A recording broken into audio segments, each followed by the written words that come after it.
So we're out here on the short game area at St Anselm Links for this week's news. Again, I'm trying each week to do a news piece from a different venue. So whilst I'm out in the short game area, I am going to give you a couple of little short game tips, and there is a video coming in a little while of one of our members having a bunker session. I'm sure he really enjoyed doing that. Exciting week for us this week. We've got Tiger Woods playing again. He's playing in an event this Thursday. It's great to see him back. I don't know if he'll make the cut myself, but I'm sure he wouldn't be playing if he didn't feel comfortable and confident. I've just been out on the golf course with our captain, Phil Kilgore, and we took on two members, John Kilgore and Ronnie Squires, the chairman of Greens. I'm not going to mention the score at all. I said I wouldn't, but we're looking forward to our next game. The captain did play magnificently in this game, and also I managed to throw a few nice shots in myself. But like I said, did we win? Well, I'm not going to mention anything. Okay, so whilst I'm out here on the chipping green, I'm just going to give you a nice quick tip to help you with your chipping through the next few weeks. This is something I like to call set and maintain. When I set up to a chip shot,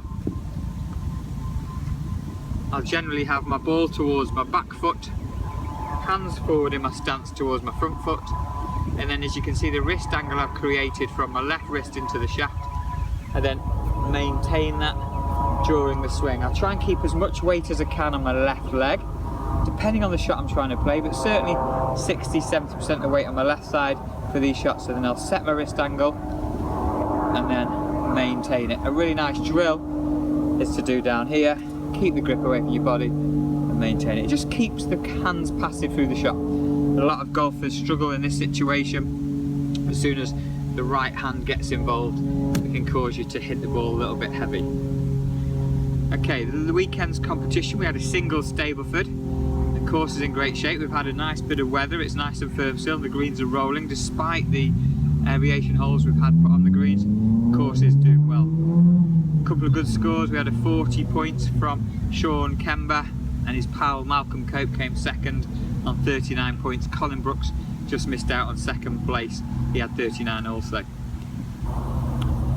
So this Friday night is the men's presentation evening. We're going to be presenting the prizes to the main 5 major winners. Also during the evening, John Hawksworth is with us. John is off Sky Sports. He's going to be, it's like there's an emergency, someone's going to be, it might be your short game, Sam, they come to fix. Sorry. I'll cut that out.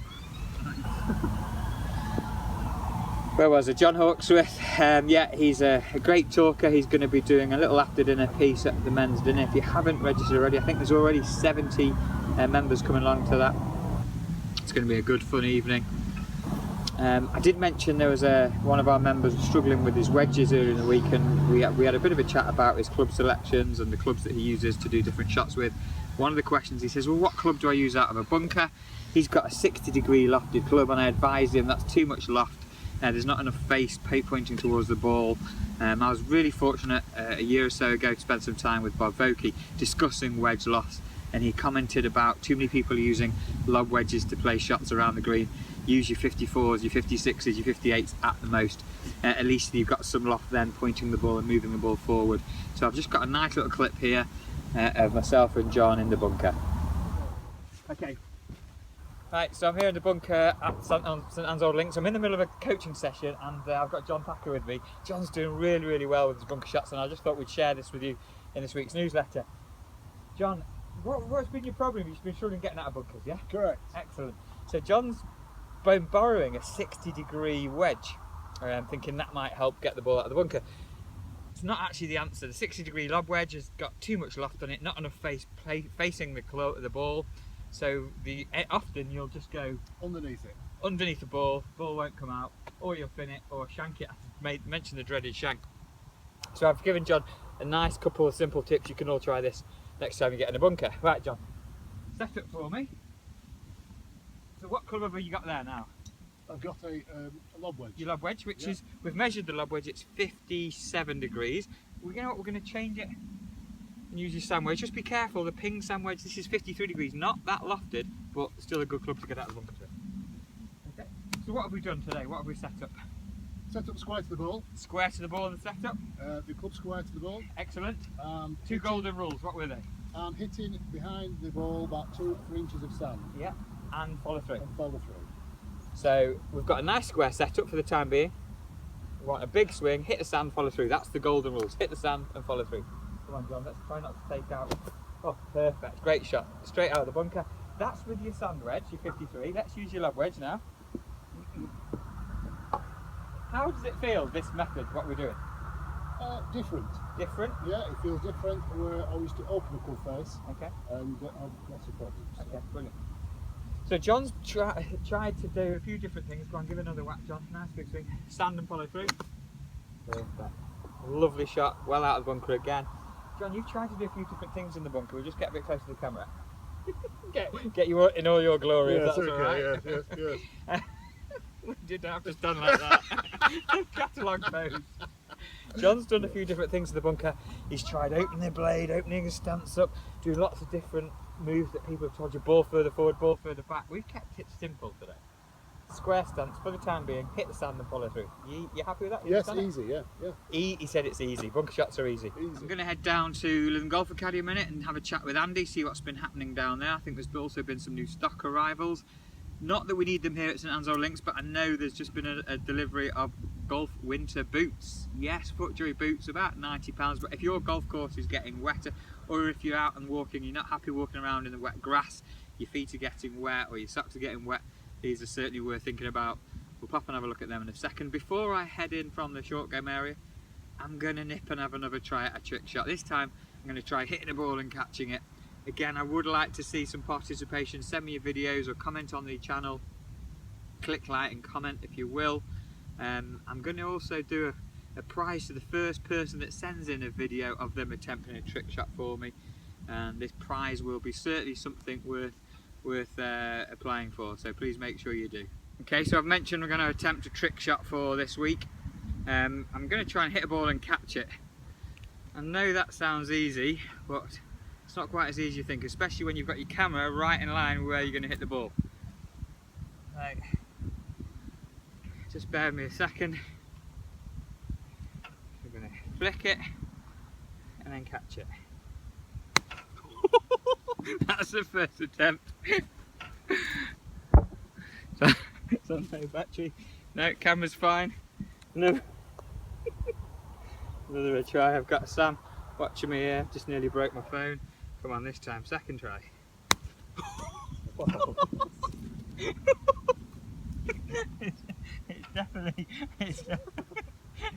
It's definitely. Sorry.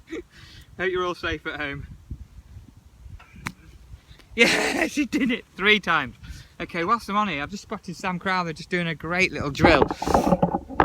This is a pitching distance drill, isn't it, Sam? Yeah, it's all about landing zones, really. Just basically picking out the target, the different shots, and then try and land the ball. Okay, cool. Do you mind me watching you hit one? Yeah, sure. So he's trying to land it on one of the balls. It's a landing zone drill. Good stuff. Okay. Okay. I'm going to head down to. Oh, camera's a little bit wonky. I did miss it with the ball. There you go. I'll cut them out. I'm going to head down to the academy now and have a chat with the boys down there. I'll speak to you soon. Okay, I've just got down to Lytham Golf Academy. I'm in the coaching and fitting suite here with Andy Swallow, one of our coaches. Yes, I am carrying a boot. I did mention a little earlier. These have just arrived. These are ideal for winter golf. Andy's wondering why I've walked in with a boot. This is the FootJoy waterproof boot. You'll see these around, I'm sure, in the next few weeks as the winter weather kicks in. Hopefully, I think we've got a nice bit of weather again today, and hopefully it'll last a little bit longer. Makes it a lot easier for the team down here when it is dry. Obviously, the field will get wet and they'll be hand picking. Might be part of staff uniform, these, Andy, in a few weeks' time, I'm afraid. So Andy's going to do a little tip for us. What is it you're going to do? Okay guys, I'm going to give you a little driver tip today. With a lot of people that I've coached, straight away they're in the wrong setup. I've just got a call coming through, you carry on. Okay, so I'll leave that with this shoe. We've got a lot of errors made in the setup with the driver. What a lot of people do is they have their ball position too far back in their stance, so that's close to the middle rather than towards the front foot. Okay, also you teeing it up really, really low. What we want with a driver is a really shallow angle of attack, hitting the ball on the up. Okay, so what I want you to do, okay, is tee the ball up really high, have the ball position just in line with your left foot, stance a little bit wider than normal, and then drop that right shoulder and really feel as if you're going to hit up on it. What we're going to do now is hit a couple of shots, one with a lower tee peg, ball back in the stance, then we'll reverse the tee peg round, and let's see if we can get that angle of attack on the up. So by changing the height of the tee peg, Andy, will that change the spin rate of the ball? Yes, it will. Okay, what it can do is it can bring the spin down. Okay, so if we've got the tee higher, you'll hit it from a higher point in the club face, which will drop spin. Exactly. Which really is what you're looking for with this driver, isn't it? Absolutely. So we're looking for high launch, low spin. Yeah. I'm going to look at some of the numbers that Andy's going to generate with his low tee peg as well. Go on, give it a rip.